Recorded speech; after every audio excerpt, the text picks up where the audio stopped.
Hello guys, welcome to Eesha YouTube channel. మీకు ఈ video నచ్చితే కనుక ప్లీజ్ ఫ్రెండ్స్ లైక్ చేయండి, షేర్ చేయండి, సబ్స్క్రైబ్ చేయండి, కామెంట్ మాత్రం తప్పకుండా చేయండి. మరిన్ని వీడియోస్ కోసం నా ఛానల్ని సబ్స్క్రైబ్ చేసుకుంటారని అనుకుంటున్నాను. ప్లీజ్ ఫ్రెండ్స్ నచ్చితే కనుక సబ్స్క్రైబ్ చేసుకోండి. మన దివ్య దివ్య భరణి గారిని నామినేషన్ చేస్తుంది.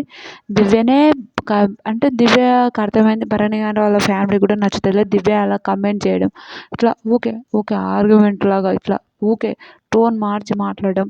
ఏదో భరణి గారికి దివ్యకి ఎంత ఏజ్ గ్యాప్ అండి, ఎంత ఒక అన్న అయినా కొంచెం మాటలైనా కొంచెం, అప్పుడు మన ఇంట్లో అన్నకనే మనం భయపడతాం కదా, అట్లా మాట్లాడు ఏ ఏ ఏ ఏ అని మెలిసి మాట్లాడుతుంది. అస్సలు నచ్చలేదు నాకు, నిజం దివ్యది అస్సలు నచ్చలేదు. దివ్యకి సపోర్ట్ చేయాలంటే ఎందుకు సపోర్ట్ చేయాలి? దివ్యకి సపోర్ట్ చేయడం కోసం వచ్చిండా భరణి గారు గేమ్కి?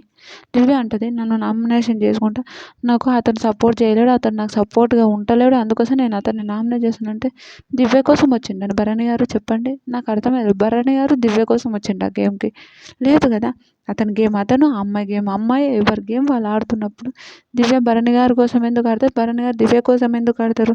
దివ్య నాకు సపోర్ట్ చేసలేడు, ఆ రోజు మొన్న గొడవ విషయంలో కూడా భరణి గారి గురించే ఆ విషయంగా వచ్చింది, అందుకోసం నేను భరణి గారికి ఏంటంటే దివ్య నాకు అస్సలు దివ్య విషయమే నాకు నచ్చదు. ఎందుకంటే మొన్న బిగ్ బాస్ కావాలని మాస్టర్ ప్లాన్తో దివ్యని బయటికి పంపించలేడు, అది నాకు అస్సలు నచ్చలేదు. నిజం చెప్తున్నా, మరీ టూ మచ్ ఘోరం అనిపించింది దివ్యని చూస్తుంటే.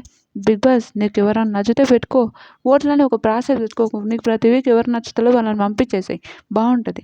కానీ ఇట్లాంటి ఏంది ఒక వరస్ట్ ఒక బిహేవియరు ఎంతవరకు కరెక్ట్ అనిపిస్తుంది మీకు? ఎంతవరకు మంచిగా అనిపించింది? ప్లీజ్ కమెంట్ చేయండి.